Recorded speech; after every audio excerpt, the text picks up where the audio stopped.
Ate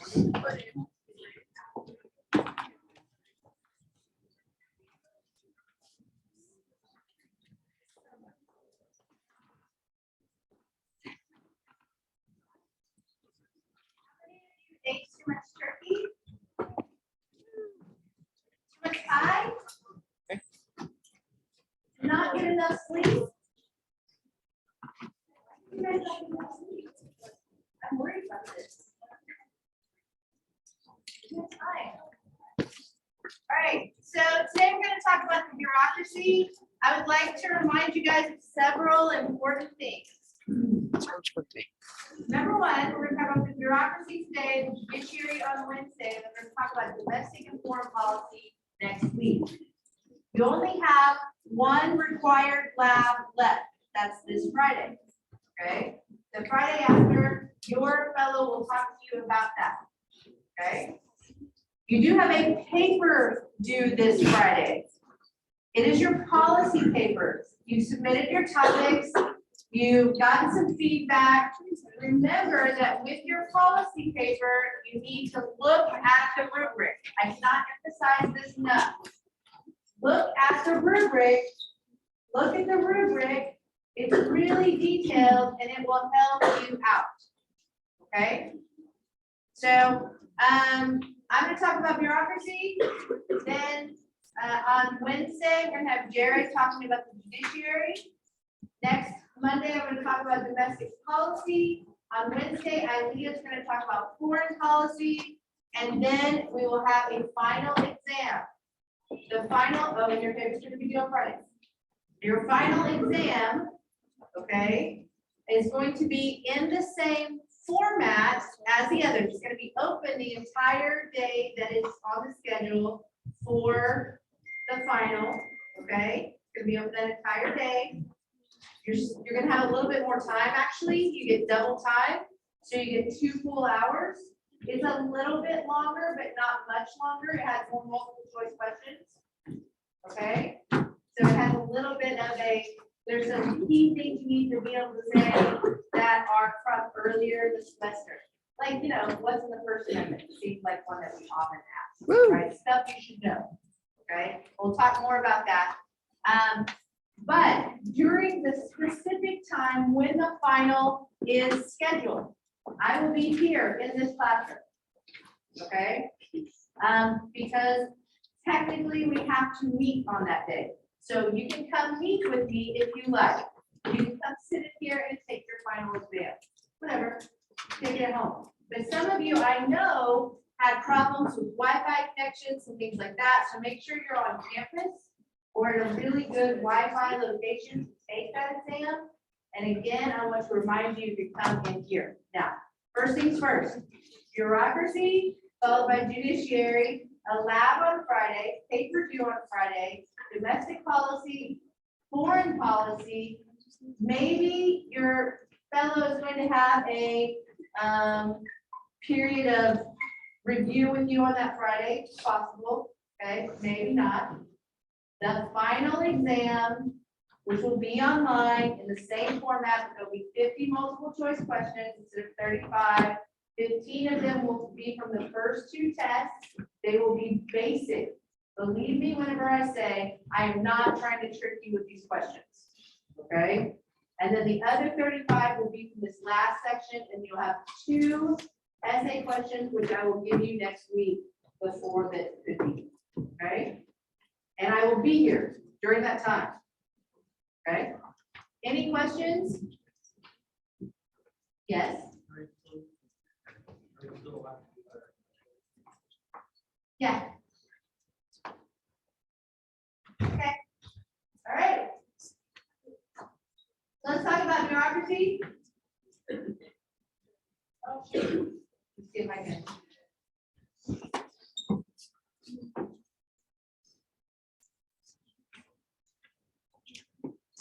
I have to escape, sorry.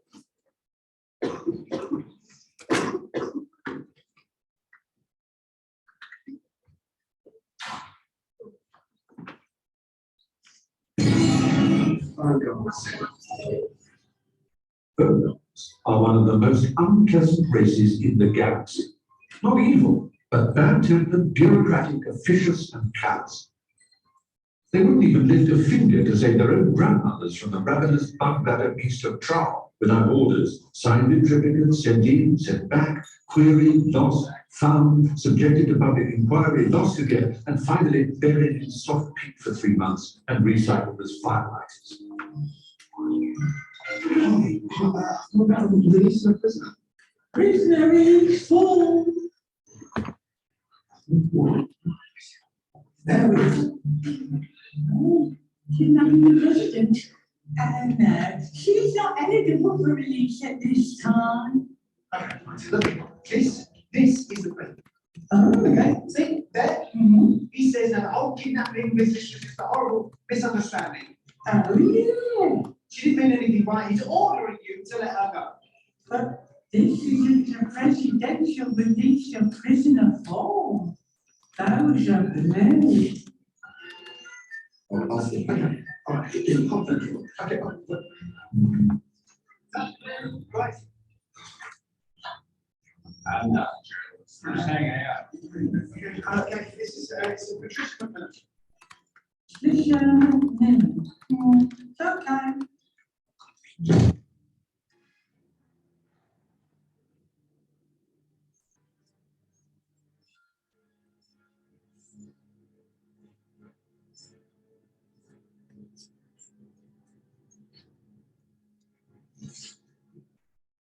The president tests my patience. This time I shall pursue him myself. Ready, my ship. Fantastic. I lost.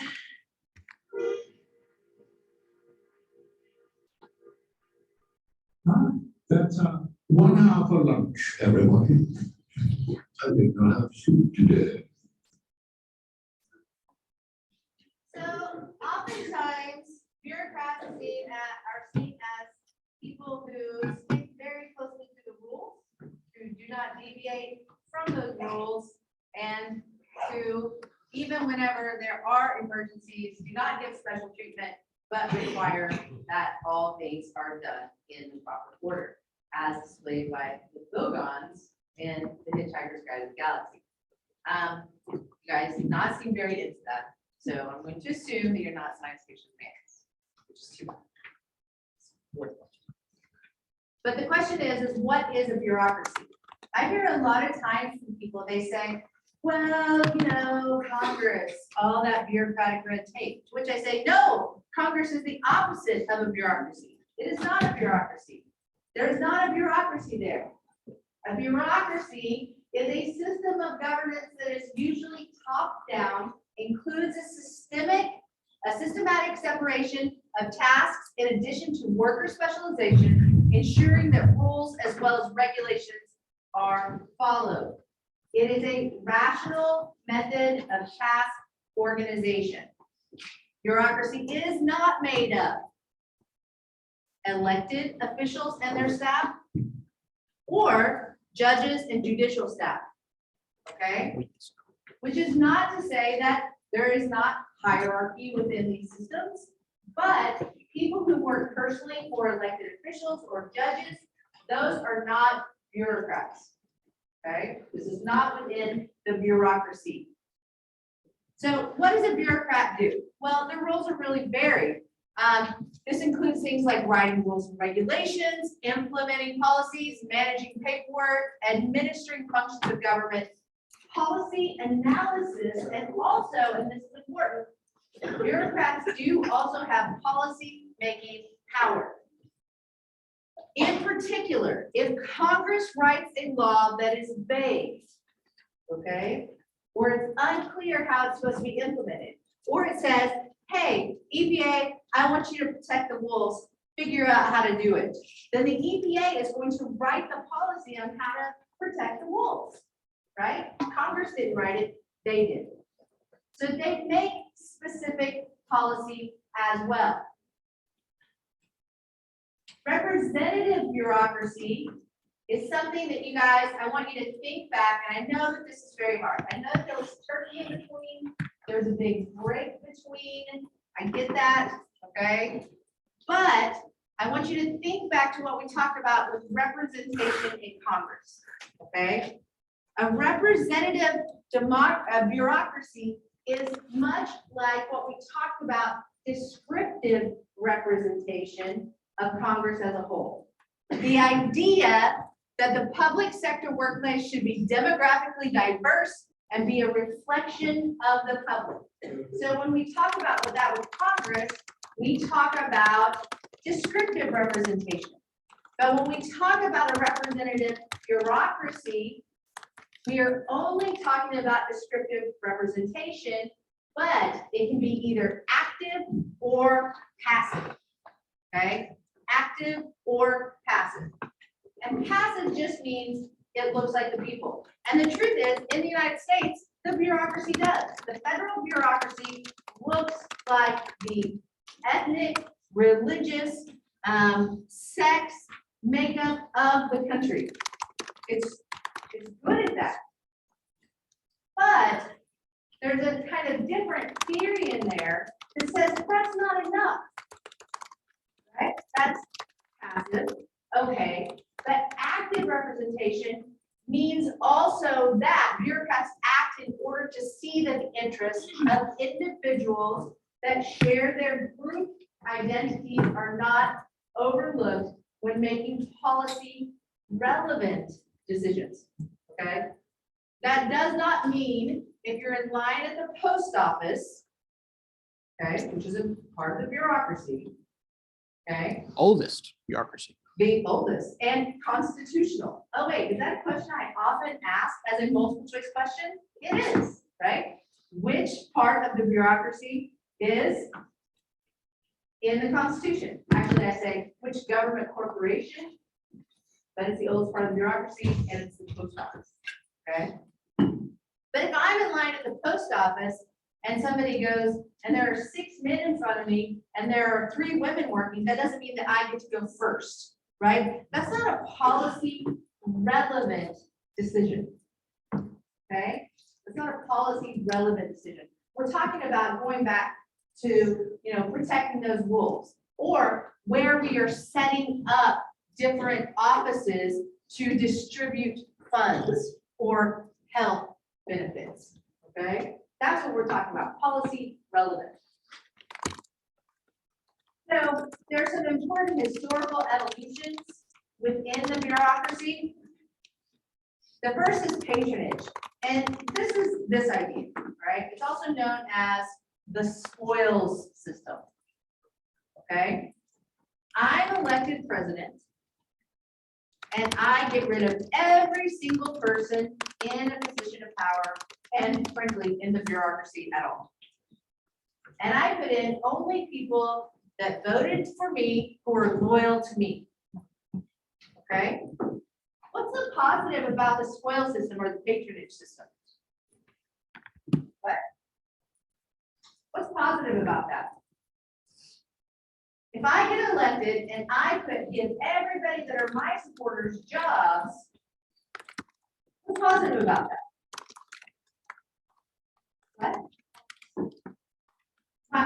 Well, again, no voting, that's Congress, right? But it does mean that policies get implemented exactly the way that I want them to be, right? And it also means that I have loyalty, right? So there's loyalty to me and to what I want. Okay, so these are positives. What's negative about patronage or the spoil system? Yeah. It creates an echo chamber. That's a great point. Okay. Anything else? Corruption.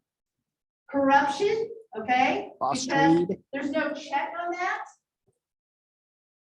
Yeah. I'm opening myself up to what? Maybe a lot of criticism from outside the bureaucracy. Yeah, sure. Anything else?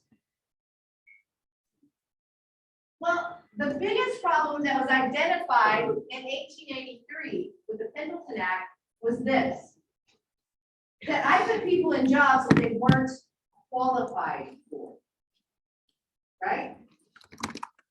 I just gave them jobs. And so that meant that the job of executing policy in the United States was done by people who didn't know what they were doing.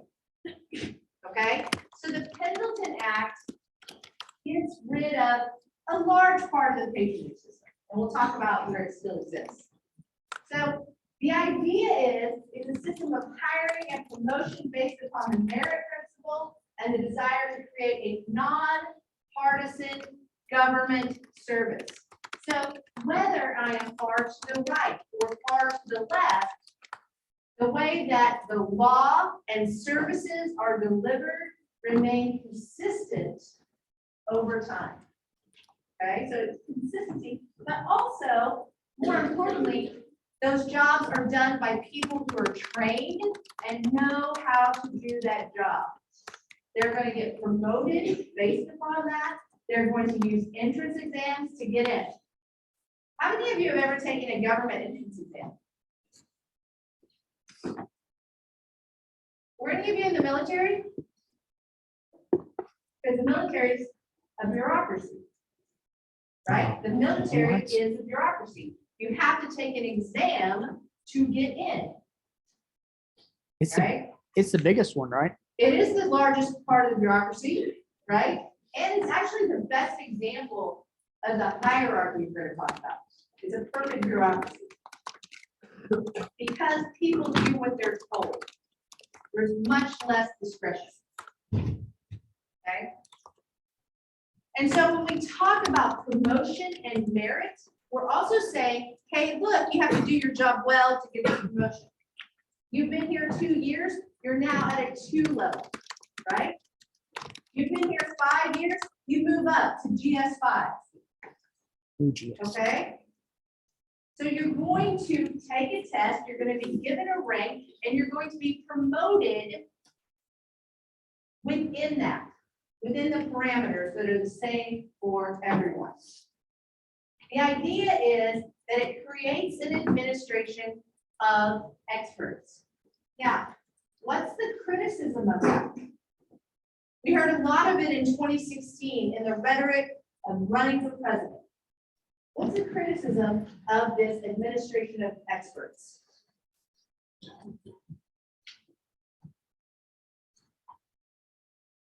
Well, Donald Trump argued that the bureaucracy was a swamp, right? And he wanted to drain the swamp of this administration of experts because they were too caught up in what the law was and what it was at that time and executing it in a certain way. Okay, this is what he's referring to. Draining the swamp in this bureaucratic way. The Hatch Act is going to be established in 1939. It's going to be amended in 1993, but in 1939 it's established. And the purpose of it is to ensure that nonpartisan aspect of the bureaucracy. Members of the bureaucracy under the Hatch Act were not allowed to belong to a political party, were not allowed to campaign or give funds to political parties. They were not allowed to support particular candidates. In 1993, this is amended that allows most of them to do this at a limited basis. They still can't give money, but they can, and they can't actively campaign, but they can be a member of a political party. And actually that had been amended before that as well. They can be a member of a political party, they can support particular candidates, right? Most of them. But there are some that are left out. There are some members of the bureaucracy that are not allowed to fundraise, campaign, or identify strongly for a candidate or a particular political party. Do you know which agencies that might include? Any guesses? Yeah. The CIA is one of them, absolutely. Okay, the CIA, what else? Because you're on track with the kind of information that they have. What other agency?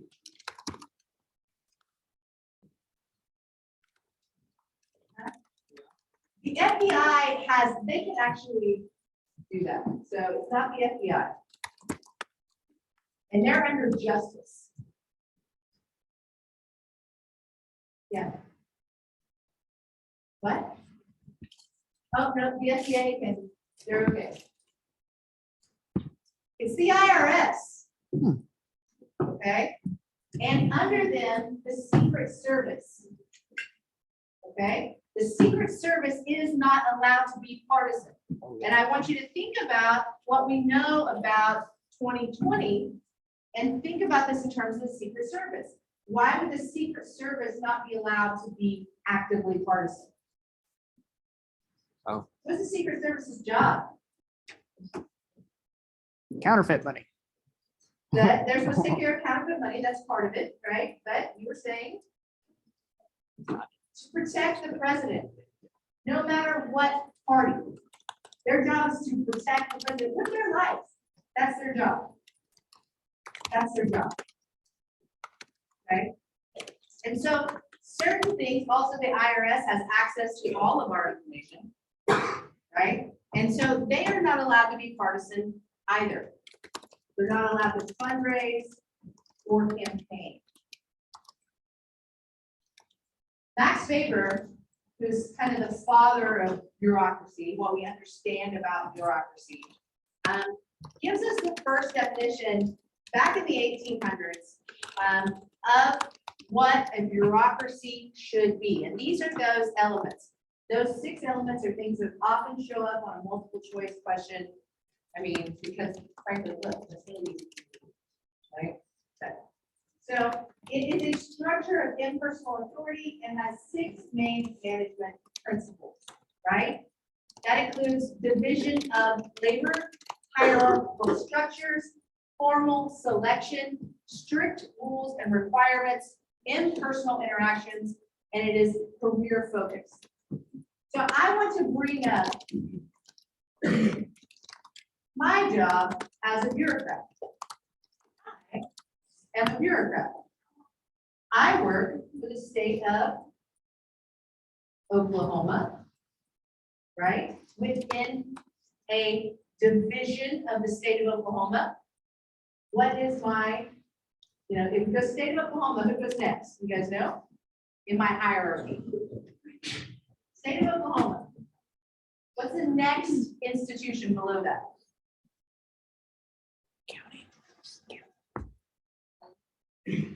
You're here right now at that place.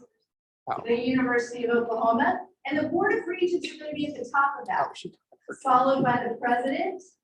Okay, so if I'm looking at my hierarchy, this is where we are. We're talking about the state legislature, the Board of Regents, the president, the dean of the College of Arts and Sciences,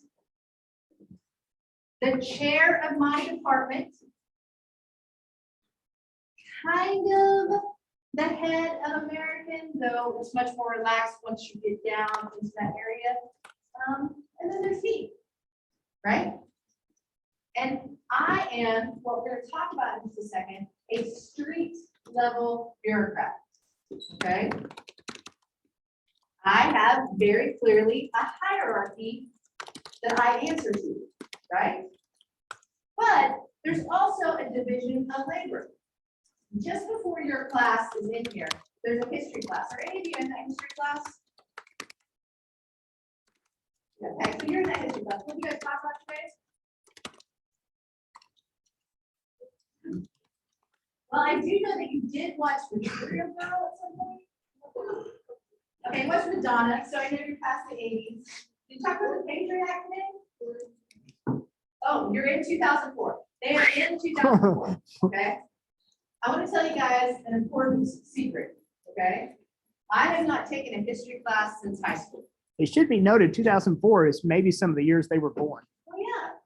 How many of you were born in 2004? All right, so that's an important year, okay?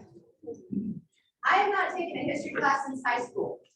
I am not an expert in. Peter and I are like, oh, that's our So, lifetime. In the division of labor, It a lot only of you gets guys worse. talk about the fact that I've heard you say, yeah, I like history, so I like your class. I've heard that before.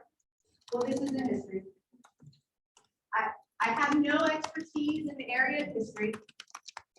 Right? Yes, my husband makes me watch documentaries, but I don't like it. What? Okay? And so if I watch another one on World War II, I may die. Okay? But I'm not an expert in this area, right? I'm an expert specifically in political science. Not only am I an expert in political science, but I'm an expert in certain fields in political science. My 3 fields are American government, with a large emphasis on public law, but also on Congress, right? But American government, comparative governments, and international relations, because I tested in 3 fields and I have a law degree. This is my area of expertise. These are the things I know. My division of labor means that makes me perfect for this class. I also teach the capstone in political science and voters and campaigns. I teach constitutional law every once in a while. I teach a global perspectives class at the moment. I teach state government and urban government. Okay, because this division of labor makes sense because I'm an expert in that area. Now, physics is not something that I know much about, nor did I teach. Also, I have not taken it since high school. Fun class. Okay, so that's not my area. There's a class in my global perspectives class, right after my global perspectives class, a class comes in, and it's a class called concrete. I find this fascinating. I have no idea what it means. It's a hard class. Sometimes it's there, once it sets up. That's a good joke. That's a good joke. But the point is, I have no idea what they're talking about. So I asked the students, so what are you doing in concrete today? Right? Because I have no idea. Right? Division of labor It's a matters. solid subject. So for example, if I spend my career in the FDA was brought up, and specifically in the area of testing and reviewing whether certain drugs can be released or not, and even if they shift me over to checking on how beef is properly preserved, also part of the FDA, I'm not an expert there. Right? So this is also a big part of it. Even within these departments, there's a large amount of division of labor. People are formally selected. Pass a test, jobs are publicly posted, and then you can apply for them. Formal selection, right? This job was posted, I applied for it, I was selected, right? There are strict rules and requirements. I have to have a PhD to have my job. I've got one, right? There's other rules and requirements. For example, I told you guys, I will be here during your final exam, whether you are or not. Because it's a strict rule and requirement of the institution. And it's career focused, this idea that I'm going to pursue excellence in this area, right? I am going to seek promotion. I'm going to seek to be able to attain more. I'm career focused, right? Does that make sense? Have you guys ever thought much about bureaucracies in terms of universities? Because we're a giant bureaucracy. I mean, again, not as big as the military, which is the biggest of them all. When we talk also about bureaucracy, it's important to note that there's a lot of intergovernmental relations with bureaucracy. And so this is, for example, the way that the University of Oklahoma interacts with other institutions of learning, right? That's part of it. But also with the federal government in terms of making sure that Pell Grants are distributed, making sure that student loans are available.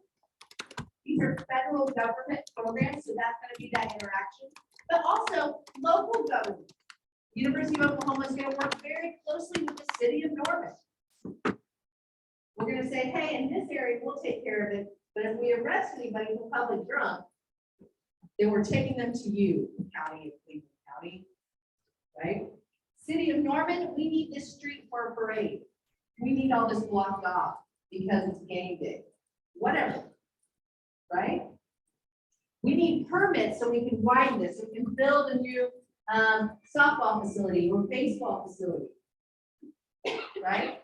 We need to reroute the streets. So the city of Norman and the university, these are all intergovernmental relations.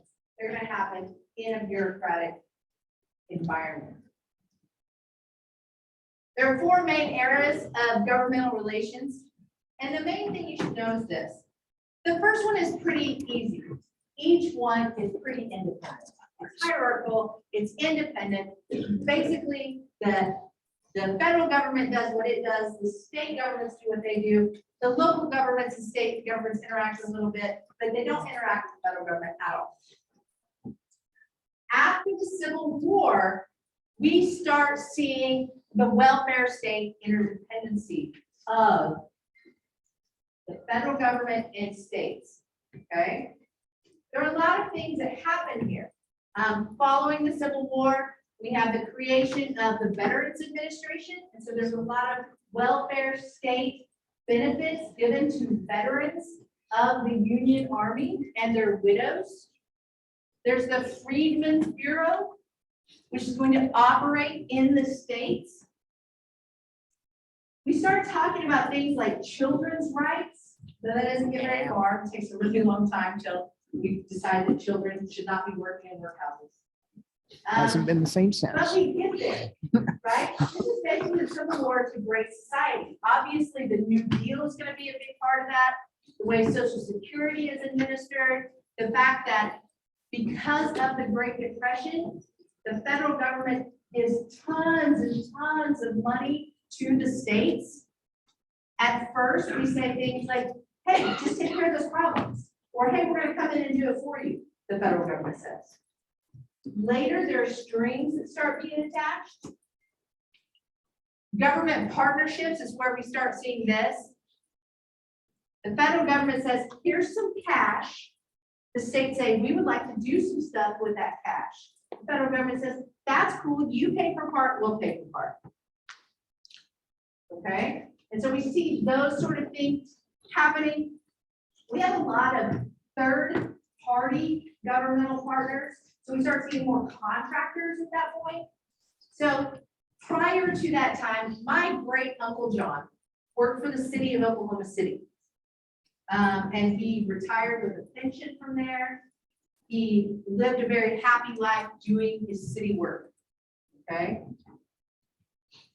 But my great uncle John, his job doesn't exist the same way it did then. Okay.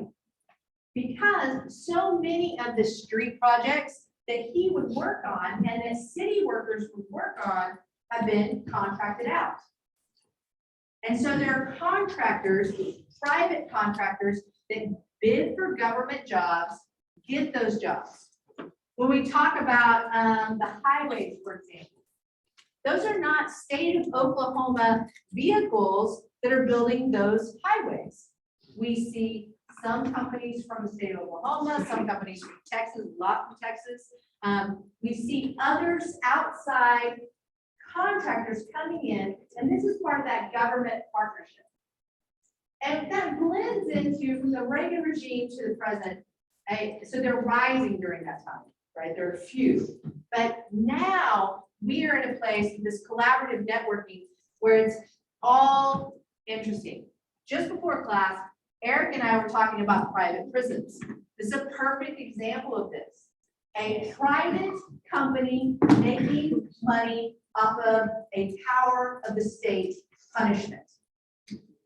The power over life and death. And we contract out with private companies for that. And so when you think about how deep that collaborative networking, I can't imagine anything more integral to government function than that has been contracted out. Right? That street level bureaucracy I was telling you about, again, that's me, right? I'm down at the bottom of the hierarchy, okay? Which means I interact with you guys. I'm a street level bureaucrat because I deliver the services, right? So that means that the postal worker who comes to your house, street level bureaucrat, okay? The policeman who pulls you over because your tag's expired in the last 7 months, right? Street level bureaucrat. Don't call them that. But it doesn't, that's what they are. That's what I am. They get Okay. mad. And so let's talk about that police officer who did in fact pull me over. He was a street level bureaucrat. He was a deputy in Canadian County. I had an expired tag that should have been renewed in March. So this is about 3 weeks ago. And he pulled me over and he said, you know, your tag's expired. And I said, yeah, about 2 weeks ago, I went on the internet to renew it and I got distracted in the middle of it and I didn't finish. Sorry about that. He says, well, can I see your driver's license? And I said, yeah, it also expired in March. What got me distracted in the middle of this? And so I'm texting my husband while he's running things. And I'm like, it's possible my car's about to be impounded and I'm about to go to jail, right? And he's like, okay. And so he comes back and he says, I'm not even gonna ask for your insurance because I see you have that USA sticker. What branch of the military were you in? I said, actually, my husband was a Marine. He goes, oh yeah, me too. I said, that's good. And it's good that you didn't ask for the insurance because I also did not have that. So, good for me. But so he makes Sticker to the a call rescue. at this point, right? He says, look, your driver's license isn't suspended, you just haven't renewed it. You haven't done anything wrong, you don't have any infractions. So I'm gonna let you go. Take care of it. I called my husband and I said, he let me go. He goes, it's nice to be a white blonde lady, isn't it? Yeah. It is. Right? Because that's not the choice he had to make. When we talk about discretion at the street level bureaucrat level, that's what we're talking about. Right? I mean, it's true. It would have got me out very quickly. I would have updated it really quickly. It wasn't a problem. I hadn't broken any but 3 laws, but, She and said I she paid got for it, paid. right? I paid the fines for the late thing. I paid the fines for the late, whatever, right? But he made a choice that he did not have to make. Understand that's obviously not the way it always goes. And if he was following the rules, that is not the way it would have gone. Right? At a minimum, I would have gotten a ticket. Right? At a minimum. So, street level bureaucrats have a tremendous amount of discretion. Their public interaction matters, and the way that we view different bureaucrats and different bureaucracies has a lot to do with that interaction. If you go to the post office and every single time the line is really long and the people who are working are really mean, do you like going to the post office? Do you like the post office? If things get damaged in the mail, do you like that? No, none of those things, right? If I say, hey, pop quiz, everybody who's not here gets an F. Is that something you really have a positive view of? For you guys, really, that works out well. We'll kick the A, right? But the nature of public interaction. And so when we talk about things like the police, right? Our view of the police has a lot to do with what interaction we have experienced with them. Right? Discretion makes a difference. So, why are they important?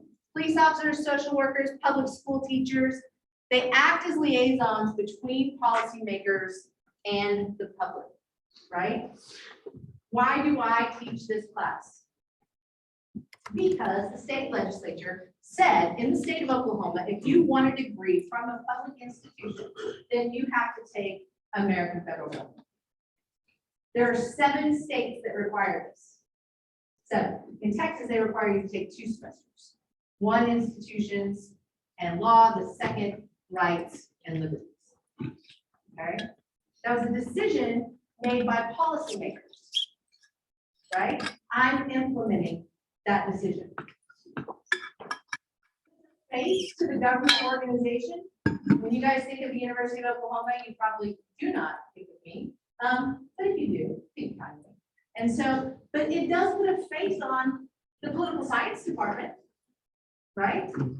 So that part of it, and it helps build trust in programs and groups. It helps to build trust in that way. Their job conditions, typically inadequate resources relative to the job asked to perform. Increasing demand for service. We need to survival. We talk about federal bureaucrats in particular. The number of federal bureaucrats has desperately shrunk or shrunk very rapidly as a percentage of the population. Agency goals are sometimes vague, ambiguous, or conflicting, right? I had in here the Speaker of the House of Representatives for the state of Oklahoma. He spoke to you, right?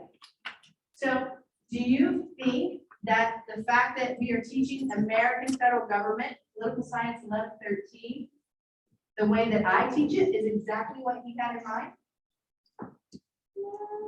Maybe, right? It's a little vague though. You have to teach this class.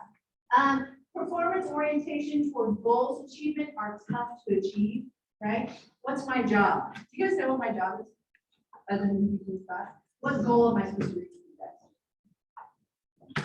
I told you guys from the beginning what I want. What's my goal, personal goal? Increase participation. I want you guys to be citizens, right? That's my goal. So how do I measure that? How do I measure? It's tough, right?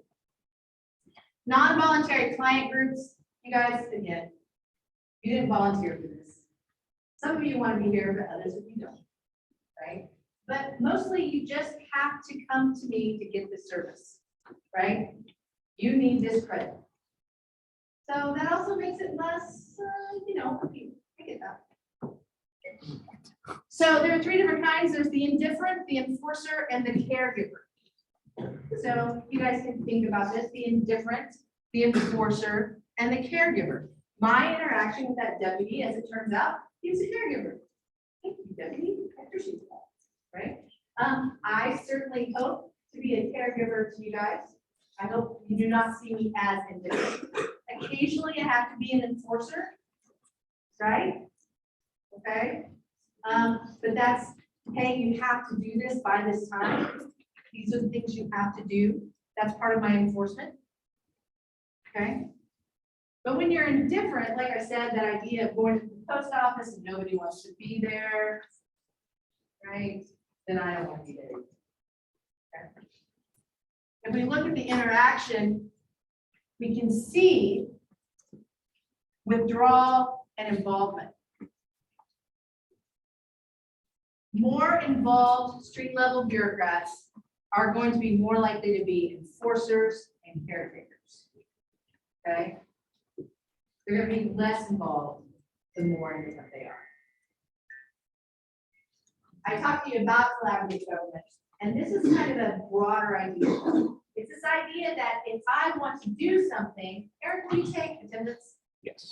It's this idea that if I want to pass a policy, if I'm in a bureaucratic situation where there are rules that have to be passed, I will post that there's gonna be a hearing on these rules, and then I will have outside groups come in, and I will have them testify to what they want, we'll have discussion, and then the rules will be made.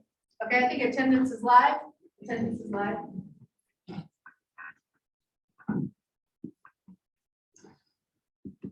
When we think about this in small communities, it's sometimes a little easier. So you have, for example, a school board. You have outside influences of that school board. You have the bureaucracy, the teachers. You have the state government weighing in. You have people who are willing to give money for certain programs, maybe charitable organizations. You have partnerships. I Hold told on. you guys I'm the prior of the Oklahoma Cultural Center of the Universe. Google comes in and teaches classes. There was an error on the attendance. We're restarting it. Okay, there was an error on the attendance. It has been restarted. Please restart your attendance. Okay, restart your attendance. It basically, the key is this. All actors are participating in the decision-making process, but it's formally organized. We are going to take the comments. We are going to take some testimony from people. And the focal point of this is public policy. And just a couple more things in a poll. So once the, sorry about that. Do you have this poll on yours? Might check. No, You still have attendance going? yeah, hold on. Let me finish that. I'll look for it here. Yeah. See the old hands method.